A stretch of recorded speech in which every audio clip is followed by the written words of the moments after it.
présenter donc du coup le petit F250 de chez IMAX. Donc petite machine qu'on a fini de monter il y a que quelques heures maintenant, et on est en train de finir tout ce qui est réglage et paramétrage. Donc c'est dans l'objectif de présenter des machines montées, réglées et prêtes à voler. Montées et avec l'électronique à 185 €.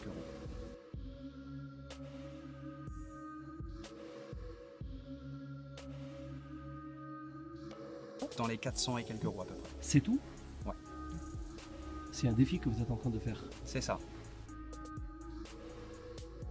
Là-dessus on est assez simple au niveau technique, il n'y a pas de GPS mais tout est stabilisé en fait par la petite carte juste en dessous, donc qui est en fait ce qu'on appelle du open pilot, où on paramètre en fait tout ce qu'on veut sur la carte, les appellations des moteurs et le récepteur qui va dessus après. Donc on fait vraiment entièrement ce qu'on veut avec cette carte là. Ça veut dire nous après on peut la retoucher la carte ou... Alors ça peut se retoucher, c'est pas dédié essentiellement à ce style de petite machine là, ça peut être utilisé aussi sur des plus gros drones comme cela. Et après il y a des options qui existent justement sur cette petite carte là où on peut rajouter GPS, capteur barométrique, altimétrique, donc on peut vraiment faire évoluer la carte et arriver à du matériel très évolué quoi.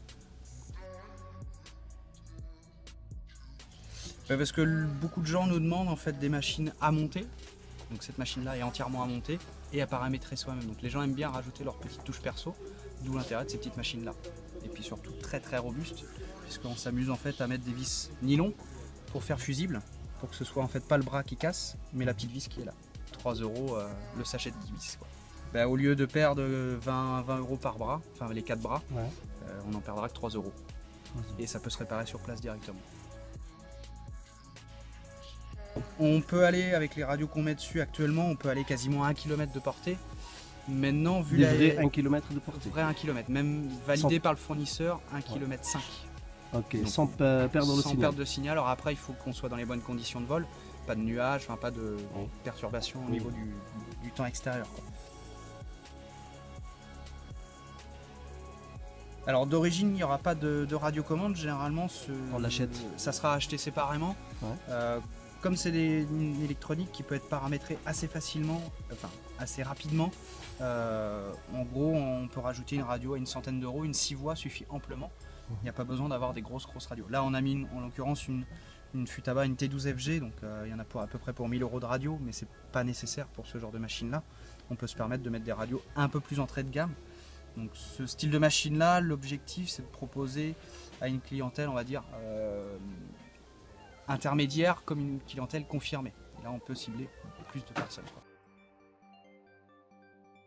Alors c'est pas des machines de débutants, ça s'adresse quand même à un pilotage entre guillemets plus ou moins confirmé. Il faut quand même avoir des notions de pilotage au niveau plus ou moins hélico, puisque c'est pas stabilisé tout seul, alors même si il le garde à peu près à plat, mais il va avoir toujours tendance un peu à glisser. Okay. Donc ça sera vraiment à nous de le tenir quand même en stationnaire, même si ça reste une machine stable. Mais c'est stable. Mais c'est stable quand même. Il va réussir à le tenir à plat, mais de là à le tenir à son endroit précis, ça sera plus compliqué. Oui. Donc, mais sinon il ne tombera pas. Normalement il n'est pas censé le faire tomber. Après on n'a pas encore fait les essais avec un débutant, donc ça va être mon collègue le cobaye qu'on fera essayer. Alors petite machine de base, donc avec moteur, petit contrôleur de vitesse et la carte, nu comme ça, on sera à 185 €. Il faut inclure en plus donc radiocommande, système FPV pour ceux qui le veulent, et petite batterie en plus. Combien de minutes la batterie? On est aux alentours de 7 minutes à peu près d'autonomie. Des vrais 7 minutes? Des vrais 7 minutes. Il y en a qui ont réussi à... Des 6 minutes? Non, 7, vraiment 7. Il y en a qui ont réussi à le pousser quasiment jusqu'à 10 minutes. Mais on se laisse toujours une petite marge de sécurité pour pas décharger complètement en fait la batterie, et puis surtout pas se faire avoir en l'air, parce que dès qu'on va commencer à avoir des moteurs qui vont décélérer, la machine va aller au tapis direct. Plutôt sur du 1300 pour un rapport poids-puissance qui soit plus adapté. On est entre 22 et 30 € selon les marques et selon les qualités de batterie aussi. Pas besoin de mettre des batteries très chères là-dessus.